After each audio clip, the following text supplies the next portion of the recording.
it's time to look at Betty Boop today. You're not Betty Boop. Sonic number 242 is a part of the Archie Comics Sonic the Hedgehog series that started in 1993 and ran until 2016. They were solid comics that varied in quality, but were ultimately pretty good among readers and fans. I dig into Ken Penders, but I don't know really anything about him. These masterworks coming from a company named after a character that's blander than white bread. This particular issue was made way back in 2012 during the 2012 Summer Olympics in London. I won this issue from a can of Coca-Cola way back in the day. I'm not joking. So, let's take a look at Sonic number 242. The cover is a cover. It's not impressive, but not bad either.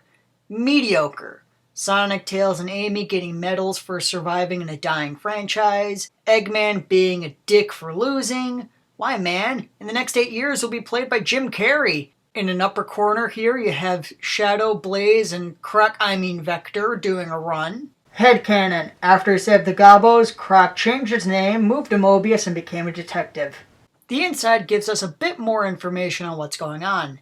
Eggman is being Eggman, but it just so happens he's being Eggman during the Olympics. This panel shows our heroes and villains. Sonic, missed opportunity to call him Blue Blur. Tails. Yeah, that fits. Eggman looking like the Scotsman from Samurai Jack. Am I the only one who noticed this? And who could this be? Is it Shadow? Mario? Sekata Sanshiro? What? Nah, it's Metal Sonic. Our story opens to Sonic and Tails training for the Olympics, where Sonic grows strangely attracted to the gold rings in the Olympic logo. Ah, he's a ring sexual. Tails notices this and tells Sonic to get his damn head in the game, and then the two begin dreaming about gold medals. Off in the distance, Eggman and his henchbots, Orbot and Cubot, plan to trap and destroy Sonic. A quick montage of the bots capturing Sonic's friends ensue, and... Silver, stop being an asshole. Apparently the weights Knuckles and Silver were using to train with were... They're bombs. I love how it doesn't take much for Big to be taken care of. I unironically like Big the Cat. Our next scene has Amy, Rouge, and Blaze doing a hurdling competition when they suddenly get hurtled into another dimension. Marine and Cream go off to tell Sonic what's going on. A giant robot worm attacks, and it's revealed that, shock of all shocks, the villain was Dr. Eggman! Sonic tricks Eggman into agreeing to do some Olympic sports because this was sponsored by the Olympics. Have I said Olympics enough today? Eggman agrees to the competition, and a montage of sports go by with a funny moment of Sonic and Metal Sonic looking at the swimming event with utter shock and horror. During the final event, which is ironically a running competition to a flicky container containing Sonic's friends, Sonic begins to get tired. Before passing out, he grabs the gold ring inside the Olympics logo and regains power, thus winning the competition. Of course he does!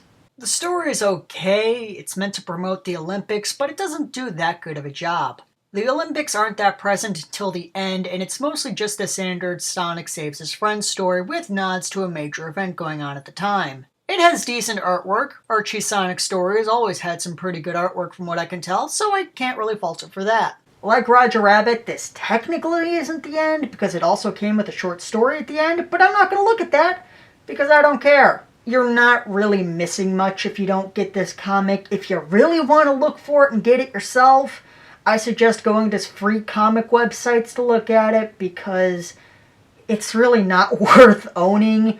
It was just a prize during a major event that's no longer relevant. Much like Sonic himself. I'm going to go now before the Sonic fans kill me. Mr. Maskie, signing off.